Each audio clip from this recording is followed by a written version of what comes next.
आयुष मंत्रालय भारत सरकार ने आयुर्वेद को बढ़ावा देने के लिए कई कल्याणकारी योजना चला रहे हैं, जिसे देश के सभी राज्यों, जिला, कस्बा एवं गांव में आयुर्वेद के प्रति लोगों को जागरूक किया जा रहा है। कम पैसे में असाध्य बीमारी का इलाज संभव है।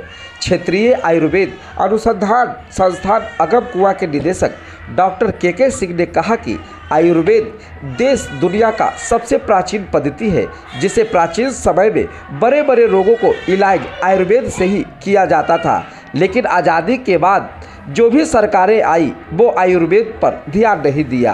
लेकिन भारत के प्रधानमंत्री नरेंद्र मोदी ने आयुष मंत्रालय भारत सरकार के माध्यम से जन जन तक आयुर्वेद पहुँचे और लोगों को आयुर्वेद के प्रति जागरूक करने के लिए कई कल्याणकारी योजना चला रहे हैं, जहां निःशुल्क में दवा वितरण किए जाते हैं। असाध्य बीमारी को आयुर्वेद ने ठीक किया है। इसीलिए भारत सरकार के आयुष मंत्रालय ने जिस तरह से आयुर्वेद के क्षेत्र में लगातार बढ़ावा दे रहे हैं, हम सीधे जानने की कोशिश करेंगे कि वास्तविक तौर पे आयुर्वेद क्या है और इनसे कौन कौन सी बीमारी को ठीक किया जा सकता है।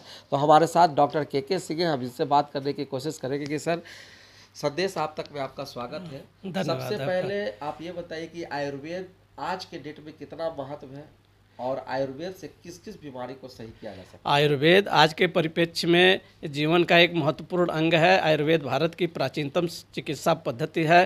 अब आयुष मंत्रालय और हमारा संस्थान CCRS आयुर्वेद के क्षेत्र में बहुत कार्य कर रहा है, जिसमें हम लोग रोगियों को उनके अनुसार रोग के अनुसार चिकित्सा देते हैं, निःशुल्क उनको परामर्श देते हैं, निःशुल्क दवाइयों का वितरण करते हैं। इसके अलावा हम लोग जो हैं उनको जागरूक करते हैं, IEC मटेरियल के माध्यम से लेक्चर देते हैं, व्याख्यान के माध्यम से, गांव में जाके के प्राथमिक स्वास्थ्य चिकित्सा केंद्रों के माध्यम से, प्राइमरी स्कूलों, पंचायत स्तर पर और लोकल कैंप के माध्यम से हम लोग इसकी जानकारी देते हैं। और हमारे यहाँ जो बहुत से, इसके अलावा बहुत से हम लोग अनुसंधान का कार्यक्रम भी करते हैं, जिसमें गठिया रोग है, उच्च रक्तचाप है। उच्च रक्तचाप पर हम लोगों का IMR प्रोजेक्ट 2 कंप्लीट हो चुका है। और हम लोग एनीमिया के क्षेत्र में कार्य करते हैं, गाउट है जिसको जो है रक्तवात भी बोलते हैं। इसके अलावा हम लोग ये जो भी श्वास काश, पाइल्स, फिशर, जितने भी और भी बीमारियां हैं, पेट से संबंधित जितने भी बीमारियां हैं, उसकी हम लोग चिकित्सा करते हैं।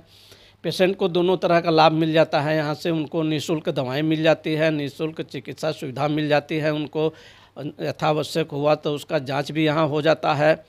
और लगभग आयुर्वेद से इस समय जितनी भी आधुनिक जितने भी नए बीमारी आ रही है या जो पुरानी जो बीमारी है, सबकी चिकित्सा आयुर्वेद में है। सभी जो रोग होते हैं वो तो दो, जैसे सर ने बताया कि 2 तरीके से हो सकते हैं। संक्रमण हो सकता है या फिर इम्यूनिटी की कमी, यानी हमारे खुद के कारण हो सकते हैं, या फिर जो है एनवायरनमेंट की वजह से हो सकता है।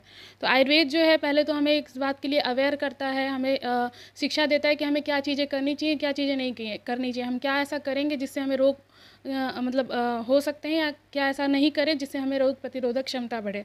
तो हमारे जो खुद के कारण होते हैं, जैसे कि हमारी बॉडी में हमें क्या खाना चाहिए, क्या पीना चाहिए, क्या विहार होना चाहिए, ये सब के लिए आयुर्वेद हमें शिक्षित करता है। साथ ही साथ जो रोगों के उपचार की जहाँ तक बात आती है, बहुत सारी ऐसी औषधियाँ जो है आयुर्वेद के अंदर जो है उपलब्ध हैं और प्रणालियाँ हैं तरह तरह की, जिससे कि आप रोगों का उपचार कर सकते हैं। आयुर्वेद किस तरह से आयुर्वेद, अगर सही समय पे आयुर्वेद लिया जाए, अगर सही जानकारी हो, तो आप अपने घर में भी बड़े से बड़े रोगों को ठीक कर सकते हैं। क्योंकि घर में भी बहुत ऐसे मसाला जो आयुर्वेद के क्षेत्र में आते हैं और उसके पर शरीर का कोई साइड इफ़ेक्ट नहीं होता है। तो ये थी आयुर्वेद का एक महत्वपूर्ण जानकारी। संदेश आप तक में उन सभी जानकारी जो है आप तक पहुंचाया जाएगा। ये आयुर्वेद की जानकारी थी। आयुर्वेद कितना हमारे शरीर के लिए महत्व है, रोगों के लिए महत्व है, क्योंकि आयुर्वेद ही एक ऐसी प्रणाली है जो हर लोगों के बजट में है और कम खर्च में बड़े से बड़े रोगों पर खात्मा पाया जा सकता है। पटना सिटी से अरुण कुमार की खास रिपोर्ट।